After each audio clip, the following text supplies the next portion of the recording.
நேர்களே, இன்றைக்கு இந்த மத்திய கிழக்கில் ஹெர்முஸ் வளைகுடாவில் நிலவரம் என்ன? அமெரிக்க அதிபர் டொனால்ட் ட்ரம்பினுடைய நடவடிக்கையால் தற்போது இன்று காலை ஏற்பட்டிருக்கக்கூடிய ஒரு உண்மையான புரிதலை நாம் மக்களுக்கு சொல்ல வேண்டும்.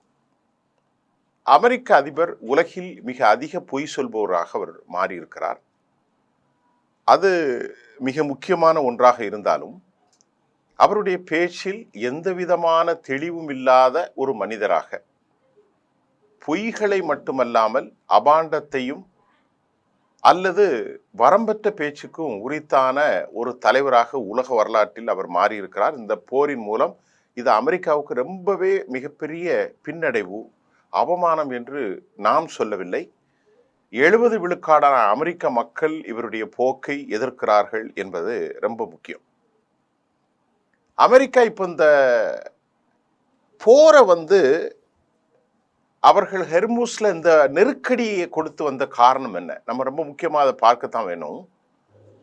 அமெரிக்கா இந்த நெருக்கடி கொடுப்பதற்கான காரணம், இந்த ஹெர்முஸ் வளைகுடாவை அவர்கள் ஒரு பேச்சு பொருளாக வைத்துக்கொண்டு, பகடைக்காயாக அவர்கள் வைத்துக்கொண்டு, அதன் மூலமாக இந்த போரிலிருந்து எப்படியாவது தப்பி ஓடிவிட வேண்டும்.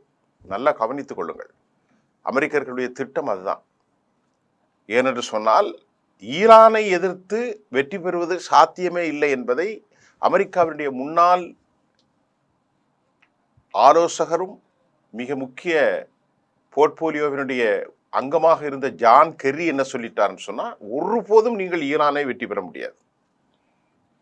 ஈரான் அந்த அளவுக்கான தளவாடங்கள், அந்த அளவுக்கான ஆயுத குவிப்புகள், அந்த அளவுக்கான பெர்செப்ஷன் எல்லாவற்றையும் அவர்கள் வைத்திருக்கிறார்கள்.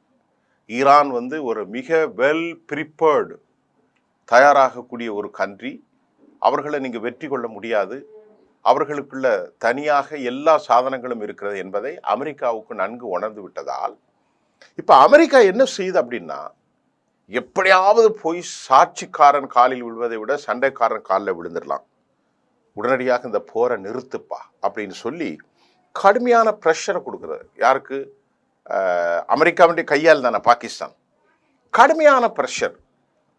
அமெரிக்காவை இந்த போரை நிறுத்தவே கூடாதுன்னு சொன்ன சவுதி அரேபியா சரண்டர். உடனே எப்படியாவது போரை நிறுத்தப்பா, இந்த போரை நிறுத்தலைன்னா அவன் ஹெர்முஸ் மட்டுமல்ல, அடுத்து ரெட்சிக்கு பக்கத்தில் வந்துடக்கூடாது.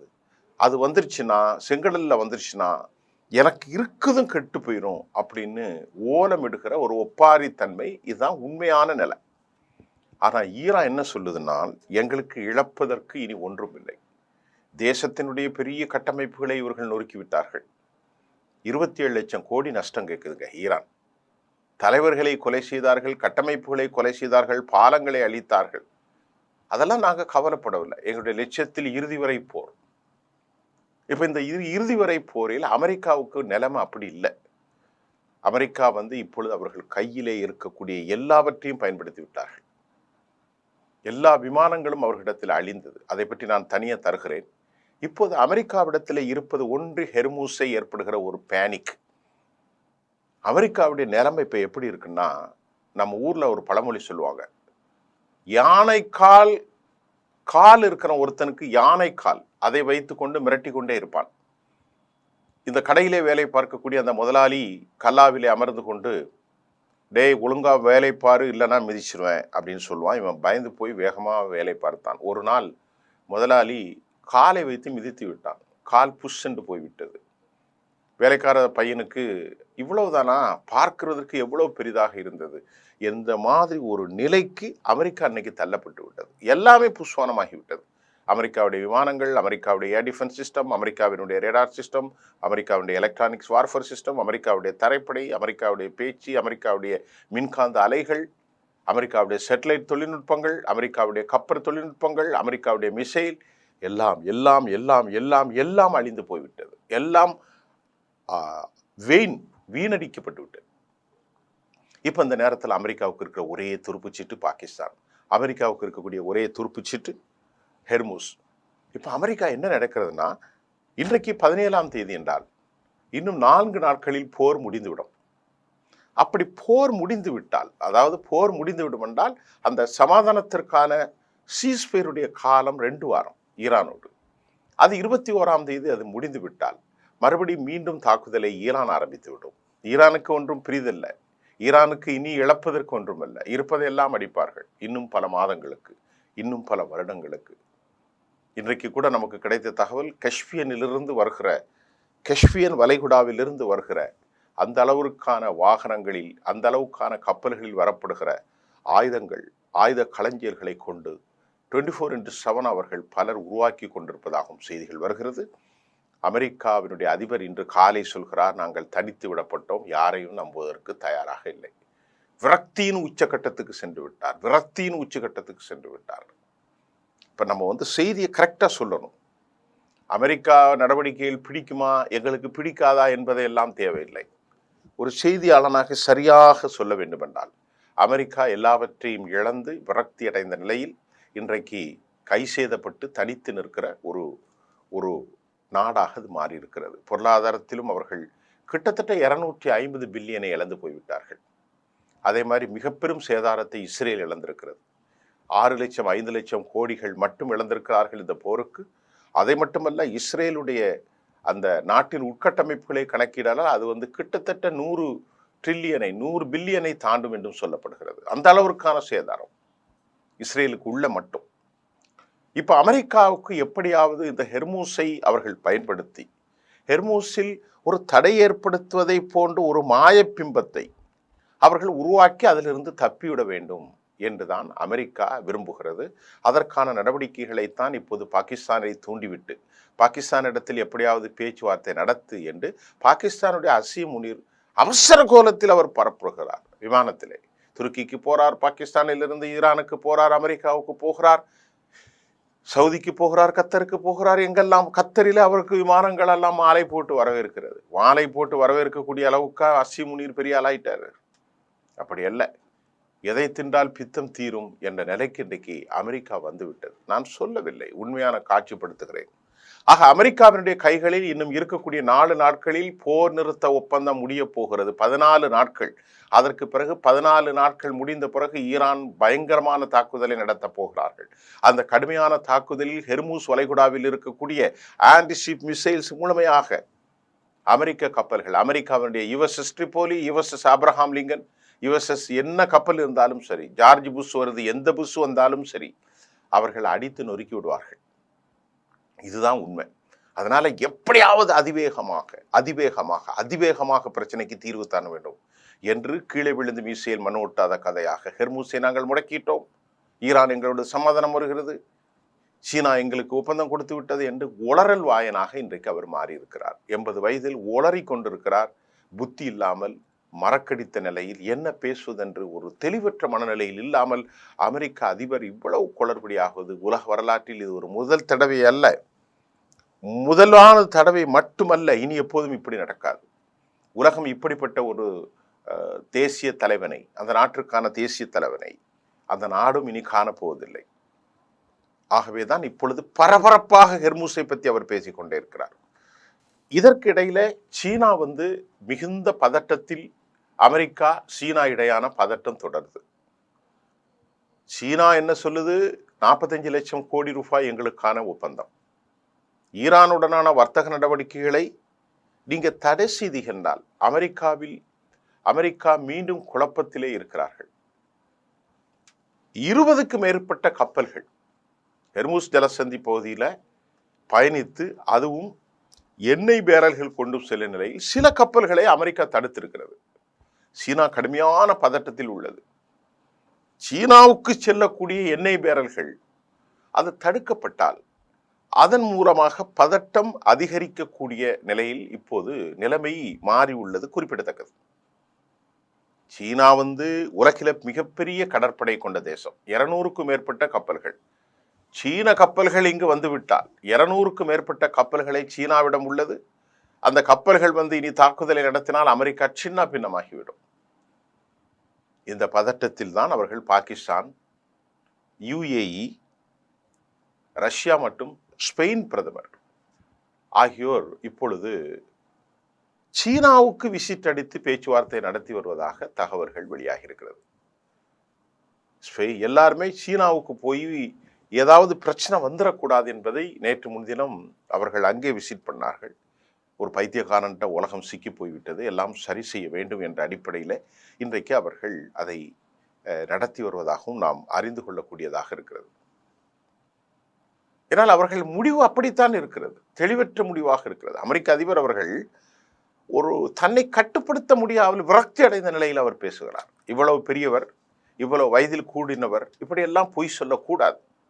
அதை போன்று யுனைடெட் அரபு எமிரேட் சீனாவிடம் சமாதானம் செய்ய வேண்டும் என்றும், அதே போது ஹெர்மூஸ் ஜலசந்தியை திறக்க ஈரானிடம் வலியுறுத்தி கேட்க கூடிய இறையாண்மை முழுமையாக மதிக்க கற்றுக்கொள்ள வேண்டும் என்றும் சீனா தெளிவாக பதில் சொல்லியிருக்கிறது. சீனா இவர்கள் எல்லாரும் போனவுடன் சீனா என்ன சொல்லுது? ஒன்றுதான், சீனா பொருளாதார தடைகளை உருவாக்க அமெரிக்கா தடை விதிக்கிறது.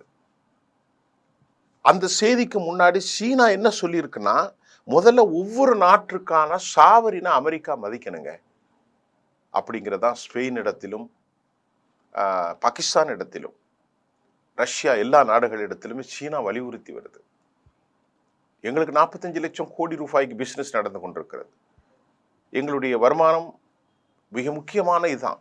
அப்ப இதை நாங்கள் இழக்க தயாராக இல்லை, இதை முதலில் அமெரிக்காவிடம் தெளிவுபடுத்தி விட்டுத்தான் நாம் பேச வேண்டும் என சீனா சொன்ன பிறகு அமெரிக்க அதிபர் எது சொல்கிறார்? இல்லை, நாங்கள் சீனாவோடு நெருக்கமாகிவிட்டோம், எங்களுடைய கோரிக்கைகளை ஏற்றுக்கொண்டு விட்டது. ஏதோ சின்ன குழந்தைகளுக்கு பளிமுட்டை அது என்னது ஸ்வீட் கொடுத்து ஏமாற்றிய கதையாக அமெரிக்க அதிபர் பேசி கொண்டிருக்கிறார். இப்பொழுது சீனாவுக்கு அமெரிக்கா ஏற்படுத்தி இருக்கிற மிக முக்கியமான ஒரு விவகாரம் மலாக்கா ஜலசந்தி. ஹெர்மூஸ் ஜலசந்தி உங்களுக்கு தெரியும், பஹாமா, ஜெர்மூஸ் இப்படியெல்லாம் இருக்கின்ற போது மலாக்கா ஜலசந்தி என்பது இந்திய பெருங்கடலையும் பசிபிக் பெருங்கடலையும் இணைக்கும் ஒரு குறுகிய வழிப்பாதை. உலக அளவில் அதிகளமாக கடல் வர்த்தக பகுதியில் அதிகமாக நடப்பதுதான் மலாக்கா. இந்த மலாக்கா சீனா, ஜப்பான், தென்கொரியா ஆகிய நாடுகளுக்கு தேவையான கச்சா எண்ணெய்களை, எரிசக்தி பொருட்கள் இங்கிருந்து தான் ஜலசந்தி வழியாகத்தான் கொண்டு செல்லப்படுகிறது. இந்த மலாக்காவை இந்தோனேஷியா, மலேசியா, சிங்கப்பூர் இந்த 3 நாடுகளும் கட்டுப்படுத்துகிறது. ஆனால் அமெரிக்காவினுடைய தலையீடு இந்த பகுதியில் இப்போது புதிய பதட்டத்தை தோற்றுவித்துள்ளது. சீனாவை பொறுத்தவரை மலாக்கா ஜலசந்தி என்பது அதனுடைய வாழ்வாதார பிரச்சனை. சீனாவுடைய எரிசக்தி இறக்குமதி, மற்ற தளவாடங்கள், இந்த மாதிரி போர் போன்ற சூழலில் இந்த பாதையை அமெரிக்கா ஒருவேளை முடக்கினால் சீனாவினுடைய நிலை தலைமை தர்ம சங்கம் ஆகிவிடும். ஆகவேதான் இதை மலாக்கா தர்ம சங்கடம் என்று சீன நிபுணர்கள் அறிவிக்கிறார்கள்.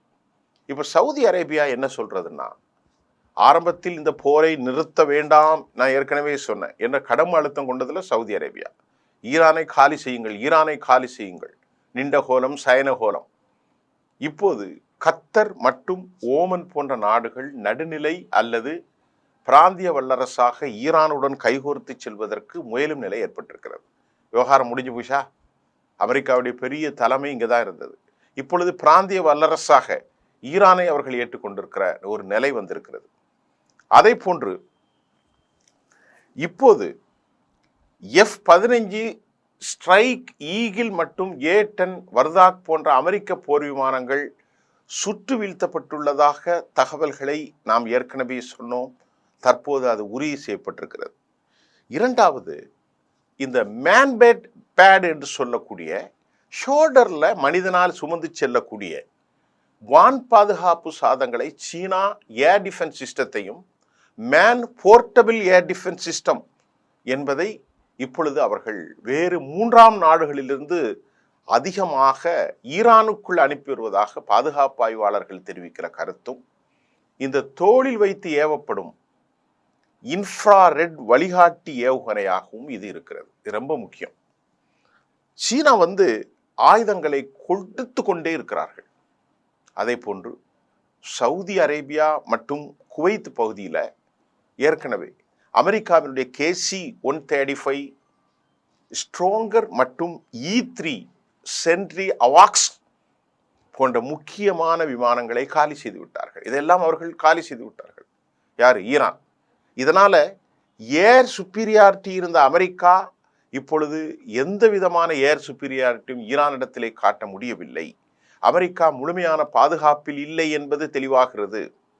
இப்போ உதாரணத்துக்கு நேற்று முன்தினம் அல்ல, சில நாட்களுக்கு முன்பு QW2 மற்றும் QW18 போன்ற சீன தயாரிப்பு மேன்பேட்ஸ், நான் ஏற்கனவே இந்த மேன்பேடுன்னு சொன்னல, அது ஈரானுக்கு 3ஆம் தரப்பு நாடுகள் வழியாக சென்றதை மறுபடியும் மற்றொரு தகவல் உறுதி செய்கின்றது.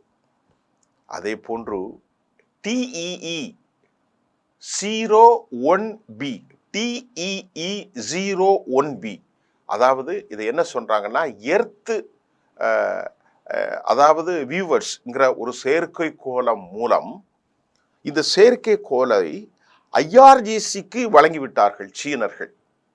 இதில் எடுக்கக்கூடிய அந்த படங்கள், தெளிவான படங்கள், சீனாவிலிருந்து அதை 250 மில்லியன் அமெரிக்க டாலர்கள் கொடுத்து தான் வாங்கியிருக்கிறதாகவும் செய்திகள் வருகிறது. அந்த TEB அதை TE-01B என்ற உளவு செயற்கைக்கோள் சீனாவிலிருந்து கட்டுப்படுத்தப்பட்டதை 250 மில்லியனுக்கு தங்களது சொந்த செயற்கைக்கோளாக ஈரான் வாங்கியது மட்டுமல்ல, அதிலிருந்து வரக்கூடிய செய்மதி படங்களின் மூலம் அமெரிக்காவை துல்லியமாக தாக்குகிறார்கள்.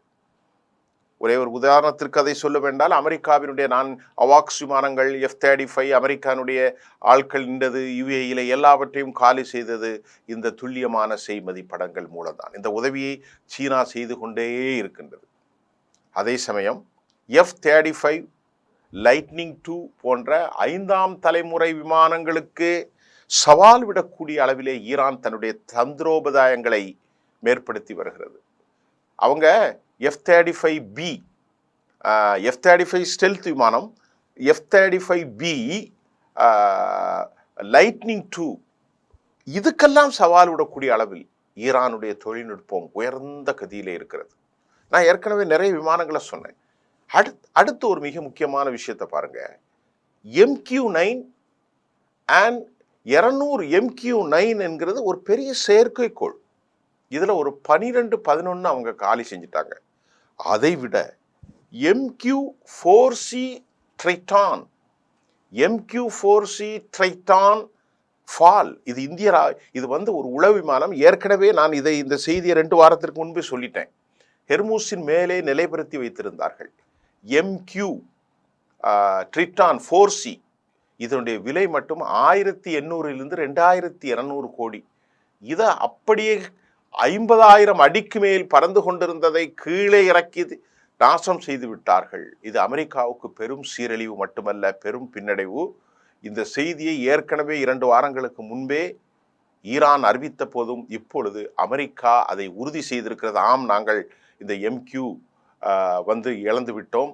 4C ட்ரைட்டான் என்கின்ற மிகப்பெரிய 2000 கோடியான விமானங்களை இழந்திருக்கிறோம். அதை ஈரான் தாக்கியது என்று சொல்லாமல் அது தொழில்நுட்ப கோளாறால் கீழே விழுந்ததாக தங்கள் அப்படியே முகத்தில் இருக்கக்கூடிய தூசி மணலை தட்டி கொண்டு விட்டார்கள். இன்னொன்று, ட்ரோன்கள் 24 மணி நேரத்திற்கு மேலாக இந்த தொடர்ச்சியாக வானில் நிலைத்திருக்கக்கூடியது மட்டுமல்ல, மில்லியன் கணக்கான சதுர மைல் பரப்பிலான கடற்பகுதிகளை ஆய்வு செய்யக்கூடிய திறன் வாய்ந்ததான் நான் சொல்கின்ற இந்த MQ-9 4C ட்ரிட்டான். அது மட்டும் இல்லைங்க, இவ்வளவு நாசம் செய்திருக்கிறாங்க பாருங்க. 2026 ஏப்ரல் மாதத்தில் முதல் பாதியில் மட்டும் அமெரிக்கா சுமார் 25 MQ-9 ரீப்பர் ஆள் இல்லாத விமானங்களை இழந்திருக்கிறார்கள். எத்தனை இழந்திருக்கிறாங்க? 25 MQ-9 ரீப்பர். இது ஒரு உளவு விமானங்கள். இந்த இழப்புகளை எல்லாவற்றையும் கூட்டினால் அமெரிக்காவின் மொத்த சேதாரம் 6000 கோடி 720 மில்லியன் என்ற தகவல்களையும் நாம் உலக டிஃபென்ஸ் காரிடார் மேகசின்ஸ் நமக்கு தெரிவிக்கின்றது. இந்த வரிசையில் MQ-4C ட்ரைட்டனாக ஆளில்லாத விமானத்தின் 2000 கோடி இழப்பும், அமெரிக்க கடற்படை பயன்பாட்டில் சில வகை ஆளில்லா விமானங்கள் மட்டும் இருந்த நிலையில் இது அவர்களுக்கு பெரும் சிக்கல் என்பதை நாம் சொல்லியிருக்கிறோம். இறுதியாக நாம் நிறைய செய்திகள் இருந்தாலும் ஒரு செய்தியை சொல்லி முடித்து விடுவோம். சீனாவினுடைய டைடு என்ற GPS வழிகாட்டி அமெரிக்கா யூஎஸ் பேஸ் ஜிபிஎஸ்க்கு எந்த விதத்திலும் குறைந்தது அல்ல. சீனாவினுடைய டைடு என்கின்ற ஜிபிஎஸ் வழிகாட்டி அமெரிக்காவினுடைய ஜிபிஎஸ்க்கு எந்த குறைவான நிலையும் அல்ல. ஆக சீனா, ரஷ்யா போன்ற நாடுகள் மிகுந்த தொழில்நுட்ப வல்லமையோடு ஈரானை காப்பாற்றிக் கொள்வதற்கு அவர்கள் போராடி கொண்டிருக்கிறார்கள். இன்றைக்கு காலை அமெரிக்க அதிபர் சொல்கிறார், நான் தனித்து விடப்பட்டிருக்கிறேன், உளறுகிறார். எனக்கு யாரும் ஆதரவு இல்லை. வாயில் அவருக்கு தடுமாட்டம் வந்திருக்கிறது. பேசுவதை விரக்தி அடைகிறார். என்ன பேசுவதென்னே அவருக்கு தெரியவில்லை. உயர்ந்த மனிதராக இருக்கிறார், வயதில் மூத்தவராகவும் இருக்கிறார். ஆனாலும் கூட அமெரிக்கர்கள் அவரை ரசிக்கவில்லை. அவருடைய வார்த்தைகள் எல்லை மீறி போனது. அவர் இப்பொழுது ஒரு சமூகத்தை அழிப்பேன், ஒரு கலாச்சாரத்தை அழிப்பேன், ஒரு நாகரிகத்தை அழிப்பேன் என்று சொன்னதை உலகம் ஆச்சரியமடைந்து போனது. அப்படி என்றால் இந்த நாட்டில் இனி யாரும் இருக்க முடியாது, முழுமையாக அழித்து விடுவேன் என்று சொன்ன அமெரிக்கா இன்றைக்கு தான் தப்பி ஓட முயற்சிக்கின்றது. அதன் விளைவு பாகிஸ்தானை அனுப்பி கொண்டு தூது போகிறது. அவர்களுக்கு இருக்கிற நாட்கள் இன்னும் 4 நாட்கள் தான். இந்த 4 நாட்களில் அவர்கள் எப்படியாவது சமாதானத்துக்கு வர வேண்டும். இன்று காலை அமெரிக்க அதிபர் சொல்கிறார், 20 வருஷம் நீங்கள் என்ட்ரி செய்யக்கூடாது, எதை, யுரேனியத்தை என்று சொல்லப்பட்டது. ஈரான் 5 ஆண்டுகள் மட்டும் சொன்னது. இப்போது அந்த பேச்சில் ஈரான் முடியாது என்று சொல்கிற நிலையில், ஈரான் அணு ஆயுதங்களே வைத்துவிடக்கூடாது என்று சொன்ன அமெரிக்கா இப்போது அதில் 20 வருஷம் 10 வருஷம் கழித்து நீங்கள் செய்யுங்கள் என்ற நிலைக்கு இறங்கி வந்திருப்பது அமெரிக்காவினுடைய பலவீனத்தை காட்டாமல் பலமாக காட்டுகிறதா? கொஞ்சம் யோசனை செய்து பாருங்கள். பலவீனப்பட்டு போய்விட்டது அமெரிக்கா. அமெரிக்கா அசிங்கப்பட்டு போய்விட்டது. அமெரிக்காவுடைய கூட்டாளிகளான சவுதி அரேபியா, யுனைடெட் அரபு எமிரேட்ஸ், கத்தர் போன்ற நாடுகள் அமெரிக்காவை விட்டு விலகுவதற்கான அறிவிப்பானை கூட செய்து விட்டார்கள் என்பதுதான் உண்மை. ஓமன் இனி கைகோர்க்க முடியாது அமெரிக்காவோடு. அதை போன்று கத்தர் அறிவிப்பு செய்து விட்டார்கள், பிராந்தியத்தில் இருக்கக்கூடிய ஈரானைத்தான் இனி மேவி செல்ல வேண்டும். அப்படி ஒரு நிலைக்கு இந்த பிராந்தியம் வந்திருக்கிறது. இப்படிப்பட்ட ஒரு சூழ்நிலையில் அநேகமாக இன்னும் 4 நாட்களில் எப்படியாவது பேச்சுவார்த்தை முடித்து தாங்கள் போர் முடிந்ததாக ஒரு டெக்ளரேஷனை கொடுத்துவிட்டு ஓடிவிட வேண்டும் என அமெரிக்காவினுடைய பீர் ஹெட்செட், அமெரிக்காவுடைய மார்க்கோ ரூபியோ, அதே மாதிரி டொனால்ட் ட்ரம்ப் போன்றவர்கள் முயற்சி செய்கிறார்கள். அதே மாதிரி கெய்மனும் வந்திருக்கிறார். டேவிட் கெய்மன் அங்கே வந்து நிற்கிறார். பீர் ஹெட்செட் வந்து நிற்கிறார். இவர்களெல்லாம் அச்சுறுத்துகிறார்கள். இந்த அச்சுறுத்தல் 40 நாட்களாக நடக்கின்றது. துவம்சம் செய்து விடுவோம், அழித்து விடுவோம், ஆயுதங்களை இழுத்து விடுவோம், எல்லாவற்றையும் செய்து கொள்ளத்தான் இருக்கிறார்கள் 13,000க்கு மேற்பட்ட நிலைகளில். ஆனால் ஒன்றும் செய்ய முடியவில்லை. காரணம் அவர்களுடைய சித்தாந்த மன உறுதி தான் காரணம் என்பதுதான் இன்றைய செய்தியாக இருக்கின்றது. இன்னும் இருக்கிற எஞ்சிய நாட்கள் 4 நாட்கள். 21ஆம் தேதி இந்த ட்ரூஸ் முடிய போகிறது. அதற்குள் சமாதானத்தை அமெரிக்கா எட்டி நாங்கள் வெற்றிகரமாக முடித்து விட்டோம். ஹெர்மூஸை எல்லா கப்பலையும் நிறுத்திவிட்டோம். அதன் மூலமாக எல்லாரும் பணிந்து விட்டார்கள். இனி எங்களுடைய கோரிக்கையை ஏற்றுக்கொண்டாச்சு என்று சொல்லிவிட்டு இடத்தை காலி செய்ய எப்போது ஓடுவான் என்று நினைக்கின்றது. இப்பொழுது பலஸ்தீன விவகாரம் ஹிஸ்புல்லாக்கள் விடப்போவதாக தெரியவில்லை. ஒட்டுமொத்த தீர்வுகள் இந்த பிராந்தியத்தில் ஏற்படுவதற்குரிய ஒரு கலச்சூழல் இருக்கிறது. ஈரான் பிராந்திய வல்லரசாக மட்டுமல்ல, சர்வதேசத்திற்கே ஒரு பெரும் நாடாக உருவாகி இருக்கிறது. அதற்காக அவர்கள் மிகப்பெரிய இழப்பை சந்தித்திருக்கிறார்கள். அவருடைய உச்சபட்ச தலைவர்கள் 100க்கும் மேற்பட்ட மக்களை, குறிப்பாக விஞ்ஞானிகள், சயின்டிஸ்ட், இராணுவ தளபதிகள், அரசியல் தலைவர்கள், ஆளுமைகள், ஸ்ட்ராட்டஜிக்கல் ஹெட்ஸ் எல்லாவற்றையும் அவர்கள் இழந்திருக்கிறார்கள். நாம் அடுத்த செய்தியில் விரிவாக பேசுவோம். நன்றி.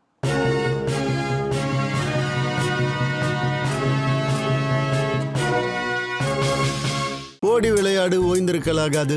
அதுக்கு தான் சூப்பர் சரவணா ஸ்டோர்ஸ்ல சம்மருக்கு ஆடைகள் வாங்கும் போது அவுட்டோர் கேம்ஸ் ஃப்ரீ.